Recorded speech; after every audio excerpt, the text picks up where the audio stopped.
할렐루야. 오늘 3일 밤을 허락하신 우리 하나님께 예배드리겠습니다. 먼저 기도하겠습니다.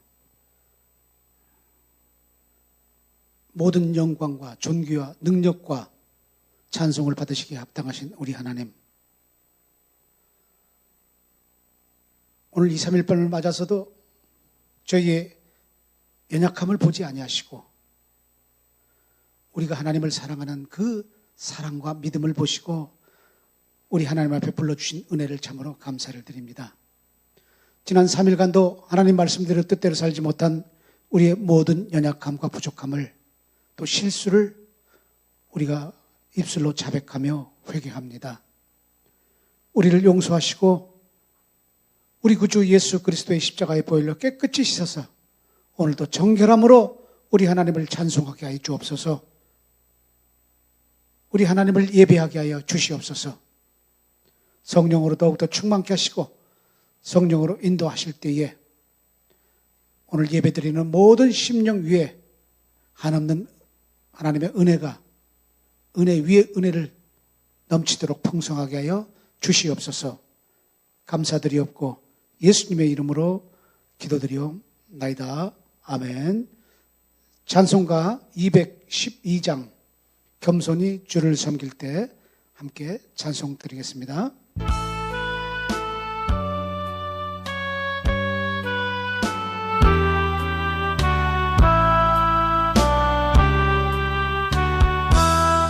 겸손히 주를 섬길 때 겸손히 주를 섬길 때 괴로운 일이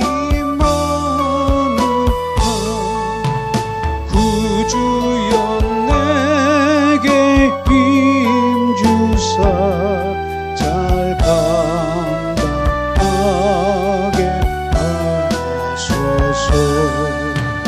인자한 말을 가지고 사람을 감화시키며 갈 길을 무리를 잘 인도하게 하소서. 구주의 귀한 인내를 깨달아 알게 하시고 굳건한 믿음 주셔서 늘 승리하게 하소서. 장래의 영광 비추사 소망이 되게 하시며 구주와 함께 살면서 참 평강 얻게 하소서.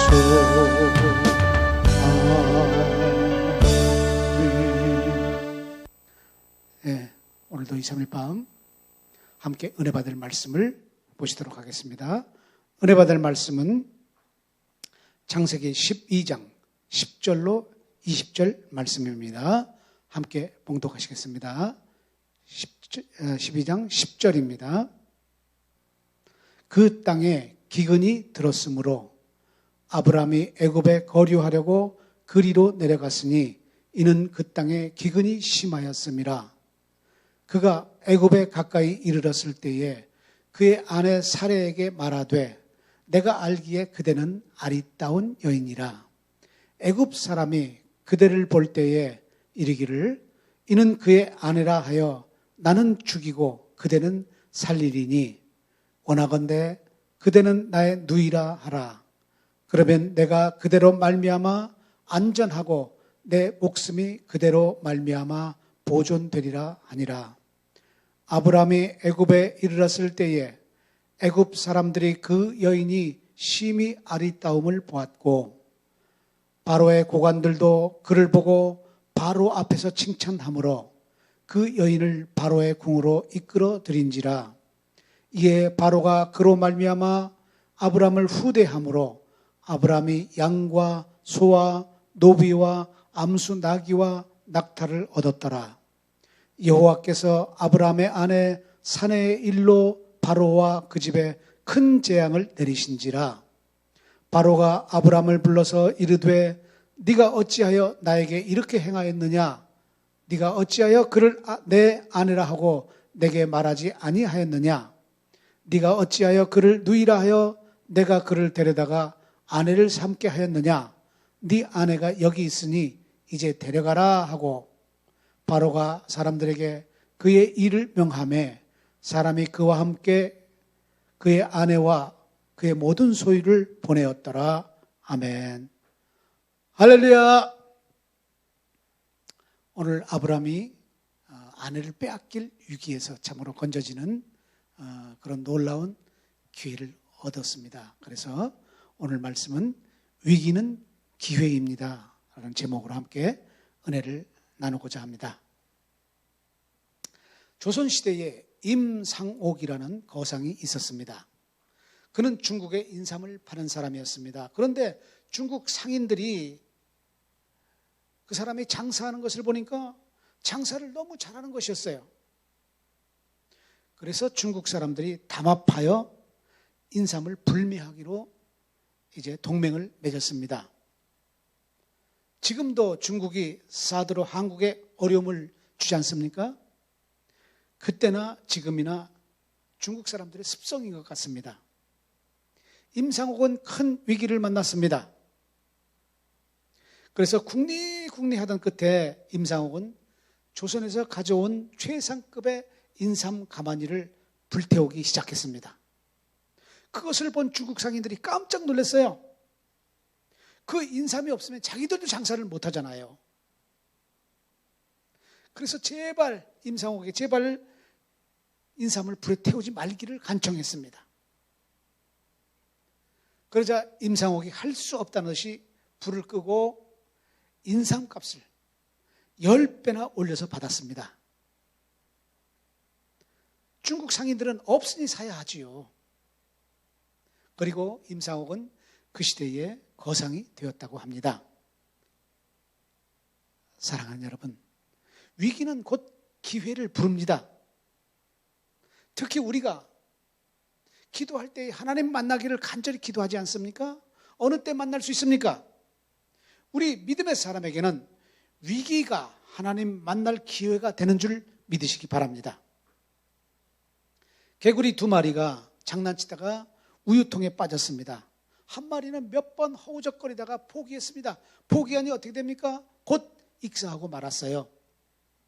그러나 한 마리는 쉬지 않고 팔다리를 허우적댔습니다. 어떻게 됐을까요? 우유를 저으니까 뭐가 됩니까? 점점 버터로 굳어갑니다. 버터가 굳어가면서 이제 개구리는 그 버터 위에 올라서서 살 수 있었던 것입니다. 여러분, 오늘 말씀을 보니까 10절에 보니까 아브라함이 기근을 만났습니다. 함께 보실까요? 10절입니다.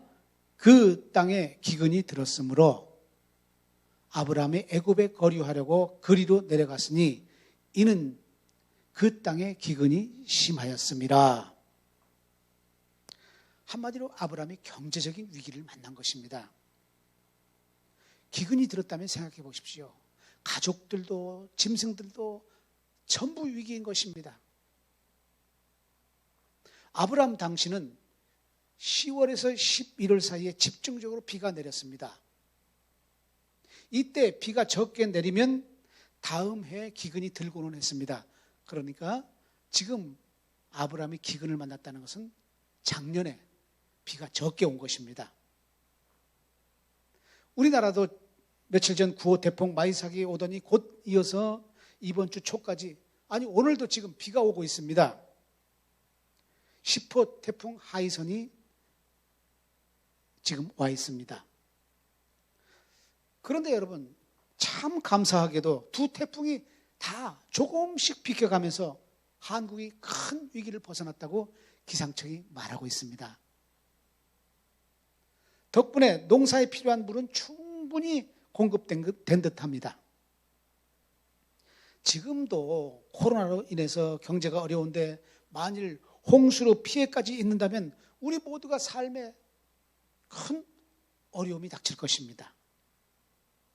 그런데 반대로 만일 비가 적당히 와주지 않아서 가뭄이라도 들면 그야말로 그것도 나라가 큰 위기인 기근이 오는 것입니다. 그런데 적당히 비를 주셨다는 것은 얼마나 하나님의 크신 은혜입니까? 그런 것을 보면 아직 우리나라의 믿음의 기도가 멈춰지지 않고 있다는 것에 참으로 안도의 한숨을 쉬게 됩니다. 사랑하는 제자녀가 여러분, 우리는 나라를 위하여, 교회를 위하여, 우리 모두의 삶을 위하여 더욱 기도해야 할 줄 믿습니다. 기근을 만난 아브라함은 웬만한 가뭄에도 풍부한 수원이 있어서 가뭄에도 거의 기근을 모르는 애굽 쪽으로 점점 피난을 갑니다. 아브라함도 사람인데 먹을 것이 궁해지는 기근에는 어쩔 수 없는 것이 아니냐, 뭐 이렇게 말씀할 수도 있겠지만 아브라함이 믿음의 조상 아닙니까? 믿음의 조상답지 않은 선택을 몇 가지 했어요. 우리는 아브라함의 그 몇 가지 선택해서는 안 될 선택을 우리가 살펴보면서 오늘 함께 은혜를 나누고자 하는 것입니다. 그 선택이 무엇일까요? 먼저 이런 큰 위기를 벗어나는데 아브라함이 기도하지 않고 결정했다는 것입니다. 기근으로 인해서 애굽으로 피난 간 사실을 가지고 아브라함을 비난하는 것이 아닙니다. 야곱의 11번째 아들 요셉도 애굽으로 피난했습니다. 예수님의 어머니 마리아와 아버지 목수 요셉도 헤롯의 살해 위협에 애굽으로 피난 갔었습니다. 그런데 아브라함이 애굽으로 피난 갔다는 것에 대해서 뭐라고 비난하는 것이 아니라는 것입니다. 아브라함이 원래 고향을 떠난 이유가 무엇이었습니까? 하나님 명령에, 가나안 땅으로 가라는 하나님 명령에 순종한 것입니다. 그 명령을 아브라함이 쫓아서 한 걸음 한 걸음 하나님과 함께 아브라함 땅까지 온 것이 아닙니까? 그러면 가나안 땅에 아무리 큰 위기가 닥쳤더라도, 기근이라는 위기 앞에서도 하나님이 함께 하신다는 사실을 믿고 또 걸음을 걸어가야 될 것 아니겠습니까? 그 하나님을 믿고 기도해야 되는 것 아니겠습니까? 그런데 위기를 만났다고, 다급하다고 아브라함이 전혀 하나님의 뜻을 찾지 않은 것입니다. 여러분, 요즘 우리 믿음의 사람들의 문제가 바로 여기 있습니다. 혹시 우리 중에 하나님만이 나의 아버지시요, 예수님께서 내 죄를 대신하여 십자가를 지시고 나를 구원하신 나의 구주시라고 자기 스스로 예수를 믿기 시작하신 분 계십니까? 누구도 그렇지 않습니다. 우리 모두가 누군가의 전도로 그것은 하나님의 부르심이었다는 것을 우리 스스로 인정하고 있습니다. 그래서 우리는 하나님의 부르심대로 하나님 앞에와 구원의 백성이 되어서 한 걸음 한 걸음 하나님과 함께 동행하는 삶을 살고 있는 것입니다. 그러면 요즘 코로나 같은 전염병, 그로 인한 경제적 어려움, 이런 큰 위기를 만났을 때 우리가 어떻게 해야 되는 것입니까? 당연히 기도하며 하나님의 뜻을 물어서 살얼음판 같은 이 위기의 시대를 하나님 뜻대로 살아가야 하는 것이, 그것이 바로 믿음 아니겠습니까? 물론 우리 새찬양 가족들은 모두가 다 기도하고 계시는 줄 믿습니다. 그러나 어떤 사람들은 정치 탓으로 돌려서 나라에 대항하고, 어떤 사람은 하나님께 왜 빨리 구원하시지 않느냐고 불평합니다. 여러분, 우리가 어려움을 만나면, 위기를 만나면 먼저 하나님 뜻을 묻고 그 응답에 따라 사는 것이 믿음인 줄 믿습니다. 그런데 요즘 우리 믿음의 많은 사람들이 그런 믿음보다는 그냥 쉽게 그 어려움에서 도피하려는 유혹에 자기 생각대로 결정해버리고 만다는 것입니다. 아브라함이 그랬습니다. 아니, 하나님이 정말 택해 주신 이 땅이라면 어떻게 어려움이 찾아올 수 있을까? 하나님 뜻은 저 비옥한, 저 풍성한 애굽 땅인지도 몰라. 전능하신 하나님을 아버지라 부르니 형통하기만 해야 한다고 단순하게 생각하는 것입니다. 여러분, 사도행전 14장 22절에 이렇게 말씀합니다. 함께 봅시다. 제자들의 마음에 굳게 하여 이 믿음에 머물러 있으라 권하고 또 우리가 하나님의 나라에 들어가려면 많은 환난을 겪어야 할 것이라고 이렇게 말씀을 사도 바울은 하고 있습니다. 우리가 세상 사람과 같이 환난을 겪되 그 위기를 믿음으로 벗어나는 것, 바로 그것이 믿는 사람의 능력이라는 것입니다. 그러기에 우리가 비록 많은 환난을 겪게 되지만 그럴 때 하나님의 뜻을 물어야 하는 것입니다. 우리 세상 가족 여러분은 어떠십니까? 요즘 교회를 나오지 못하신다고 혹시 낙심하고 계시지 않습니까? 한숨 쉬고 계시지 않습니까? 그 낙심과 한숨보다는 열심히 기도하는 세찬양 가족들이 되시기를 예수님의 이름으로 축복합니다. 어떤 훈장님이 한문으로 발을 정자에 대해서 이렇게 가르칩니다. 하나 일자 밑에 멈출 지자가 합해진 글자가 발을 정자다, 이렇게 가르칩니다. 그것은 길을 가다가 가끔 한 번씩 가던 길을 멈추고 지금 가고 있는 길이 옳은 길인지를 돌아보고 확인할 때 그 길을 바로 갈 수 있다는 것입니다. 믿음의 사람이 그렇습니다. 하나님의 뜻을 알기 위해서 한 번씩 자기 생각을 내려놓고 하나님의 뜻을 물어야 우리가 하나님의 뜻에서, 하나님의 우리를 향한 그 뜻에서 좌로나 우로나 치우치지 아니하고 바른 길을 가게 되는 것입니다. 여러분, 우리가 가는 길이 보통 길입니까? 어마어마한 천국길입니다. 비록 그 길이 우리 눈에 보이지는 않는다 할지라도 그 길은 항상 하나님께서 정해 주십니다. 우리 생각대로 가지는 길이 아닙니다. 그러므로 내가 그 길을 바로 가고 있는지 가끔 한 번씩 돌아보고 우리의 믿음을 확인해야 될 줄 믿습니다.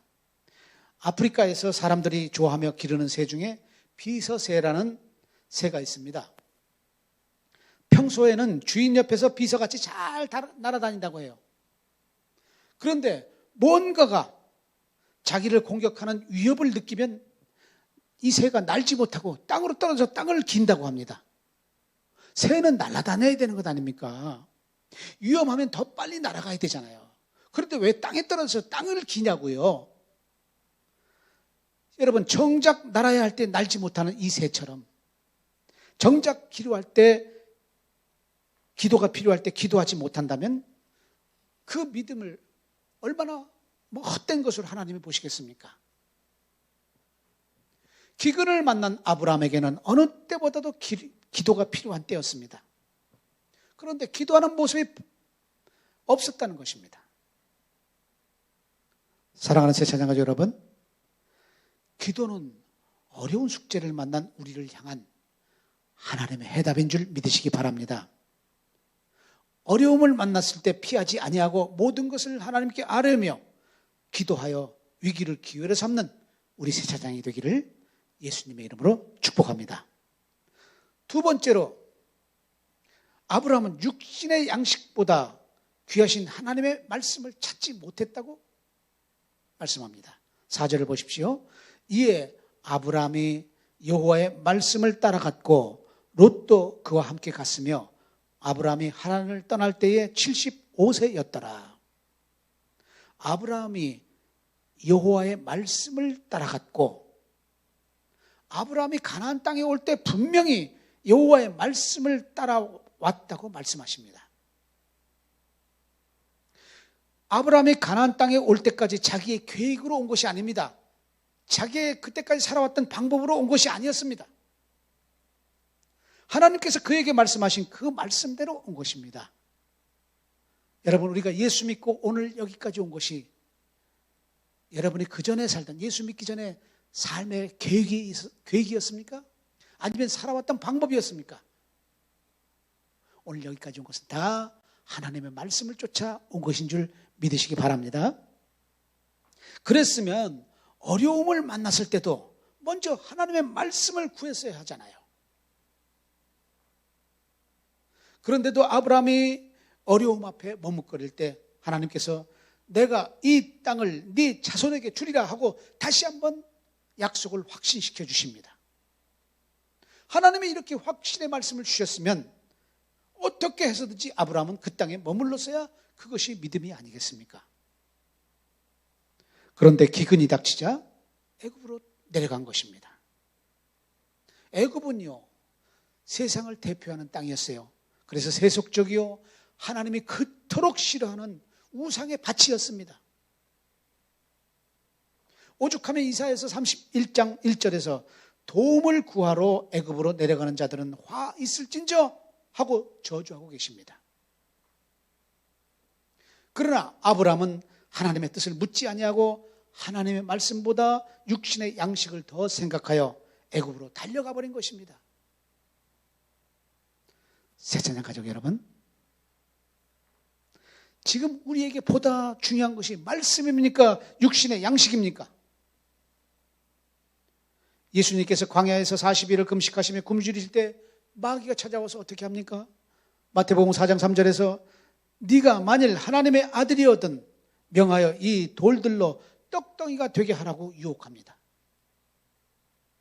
예수님이 우리같이 평범한 인간이라면 돌이 떡이 되게 하는 것은 절대 될 수 없는 일이기에 유혹이 되지도 않습니다. 그러나 예수님이 누구십니까? 예수님은 사람의 형체로 오신 하나님이십니다. 얼마든지 능히 하실 수 있는 일이기에 시장하신, 정말 40일 굶주리신 예수님에게는 유혹이 될 수 있는 것입니다. 그러나 예수님은 그 뒷절 4절에서 사람이 떡으로만 살 것이 아니요 하나님의 입으로부터 나오는 모든 말씀으로 살 것이니라고 그 유혹을 물리치셨습니다. 예수님은 40일을 굶으시고도 육신의 떡보다는 하나님의 말씀을 더 중요시 하신 것입니다. 어떤 목사님이 자신이 목사가 된 사연을 이렇게 간증합니다. 어떤 멋진 곳에서 기독교 사업가였던 목사님이 사업상 사람을 만나려고 저녁을 같이 하게 되었다고 합니다. 그런데 옆에서 너무나 행복해 보이는 노부부가 이렇게 대화하는 것입니다. 여보, 정말 맛있지요? 당신 평생 고생했어요. 여기는 우리가 꿈꾸던 것이잖아요. 식사 맛있게 많이 즐겨요. 이렇게 대화하는 것이었어요. 언뜻 들으면 정말 사랑이 넘치고 배려가 넘치고 정말 즐기는 것 같았습니다.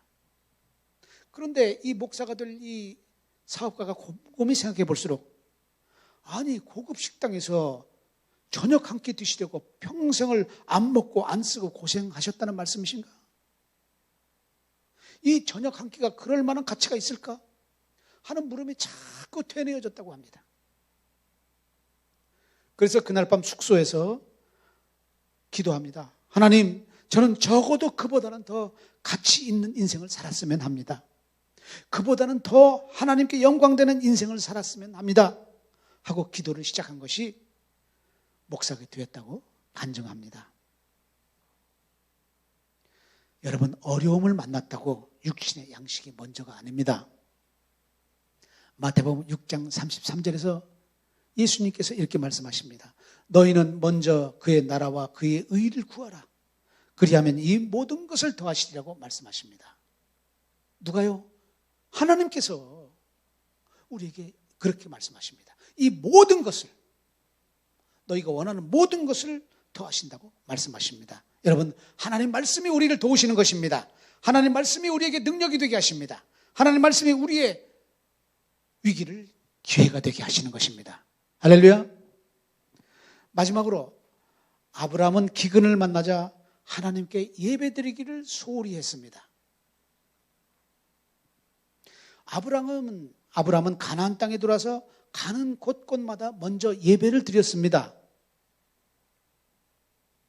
그러나 기근이라는 경제적 위기 앞에서 예배가 멈춰져 버리고 현실적인 계산 가운데 애굽으로 그냥 내려가 버렸습니다.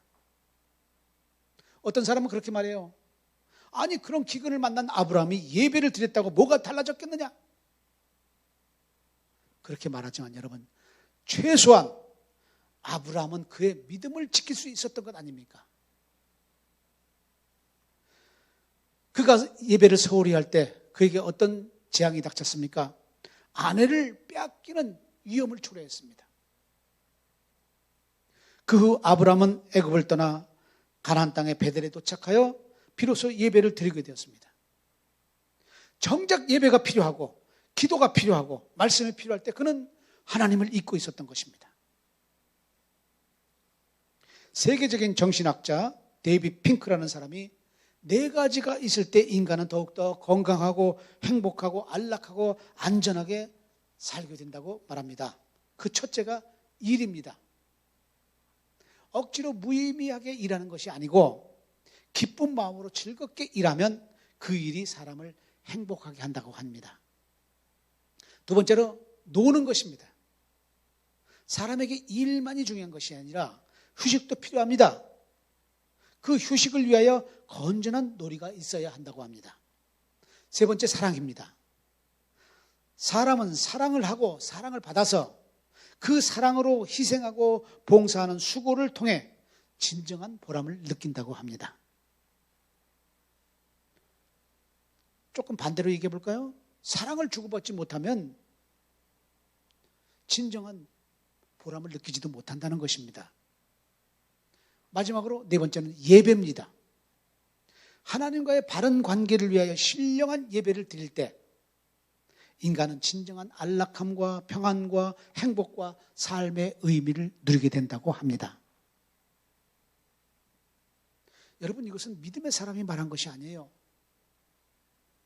정신학자가 말한 것입니다. 정신학자가 발표한 논문입니다. 그런데 많은 사람들이 단추를 잘못 끼우고 있다는 것이에요. 첫 단추를 잘못 끼우면 다른 단추도 줄줄이 잘못 끼게 되는 것입니다. 아브라함이 이 첫 단추를 잘못 끼워서 거듭 문제에 빠지게 되지 않습니까? 사랑하는 새찬양가 여러분, 우리가 어려운 일로 절망과 낙심과 두려움으로 떨고 있을 때 우리 하나님은 우리를 지켜보십니다. 우리를 살피십니다. 우리를 일으켜 주십니다. 우리와 함께 하신다는 사실을 믿으시기 바랍니다. 그리고 하나님은 이렇게 외치십니다. 나는 전능한 하나님이다. 나는 너와 같이 약한 자를 택하여 내 목적을 이루게 한단다. 너의 약함은 너를 내 능력으로 이끌기 위해 내가 미리 계획한 것이란다.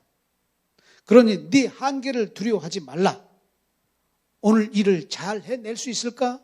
네 능력을 간음하지 말라.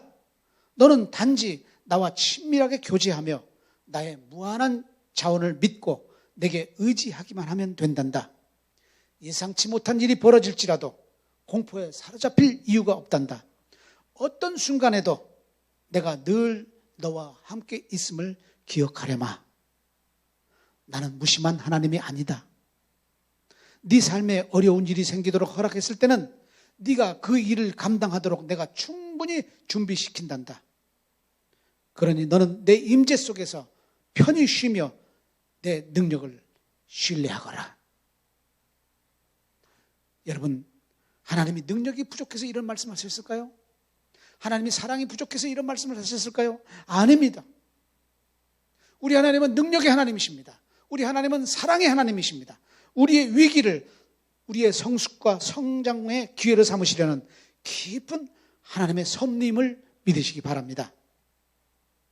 지금이 위기라고 생각하신다면, 지금이 어려움이라고 생각하신다면 지금이 바로 하나님이 우리에게 주시는 기회라고 믿고 더욱 기도하여 성장하고 성숙하시는 우리 새사냥 가족들 다 되시기를 축복합니다. 이 시간에 찬양 한 장 드리시고 기도하시겠습니다. 93장입니다. 93장 예수는 나의 힘이요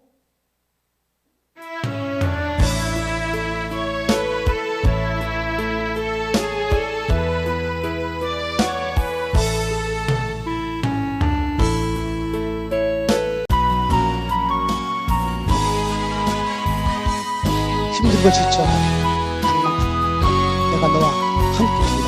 너는 내 아들이라. 힘들고 지쳐 낭망하고 넘어져 일어날 힘 전혀 없을 때에 조용히 다가와 손 잡아주시며 나에게 말씀하시네. 나에게 실망하며 내 자신 연약해 어둠 속에 눈물 흘릴 때에 못 차분한 그 손길 눈을 닦아주시며 나에게 말씀하시네. 너는 내 아들이라. 너는 내 아들이라. 오늘날 내가 너를 놔두고 너는 내 아들이라. 사랑하는 내 언제나 변함없습니다. 언제나 변함없이 너는 내 아들이라. 나의 십자가 고통 해산의 그 고통으로 내가 너를 낳았으니 너는 내 아들이라. 너는 내 아들이라. 오늘날 내가 너를 놔두고 너는 내 아들이라. 사랑하는 내 아들이라. 우리 주일 찬송 함께 기도하겠습니다. 주여 할렐루야. 살아계신 하나님, 우리를 부르신 것은 아버지 하나님의 능력으로 우리를 다시 세우시기 위함이 아니겠습니까? 하나님의 그 사랑 가운데서 우리가 더욱더 힘있게 일어서서 이 땅의 삶을 살아가는 것이 아니겠습니까? 지금이 어렵다고, 지금이 위기라고 우리가 말합니다. 하나님은 오히려 이 위기를 기회로 삼아서 우리를 만나주시는 줄 믿습니다. 주여 오늘 이 시간도 긍휼을 베풀어 주옵시고 우리의 아버지여 기도를 응답하여 주시옵소서. 이 나라의 이민족을 긍휼히 여겨 주옵시고 아버지여 이 민족을 불쌍히 여겨 주시옵소서. 그래서 이 위기를 아버지여 우리가 기회로 삼을 수 있는 아버지여 하나님의 약속이 이 땅에 이루어지게 하여 주시옵소서. 아버지 이 땅에 세워진 교회들마다 주님 더욱더 든든히 세워지기를 원합니다. 하나님의 아버지여 보살핌이 살피심이 아버지여 교회를 향하게 하시고 교회가 아버지여 이 어려움에서 일어설 수 있게 힘차게 일어설 수 있게 주님 역사하여 주시옵소서. 그중에 특별히 우리 새찬양교회를 아버지여 기억하시고 이 새찬양교회가 이 기장을 아버지여 더욱더 아버지여 하나님의 나라로 세워갈 수 있는 영향력이 넘치게 하여 주시옵소서. 부산의 아버지 부산을 힘있게 세울 수 있는 교회가 되게 하여 주시옵소서. 한국에 영향력을 끼치는 아버지여 우리 교회가 되게 하여 주시옵소서. 5대양 6대주를 선교할 수 있는 우리 새찬양교회가 되게 하여 주시옵소서.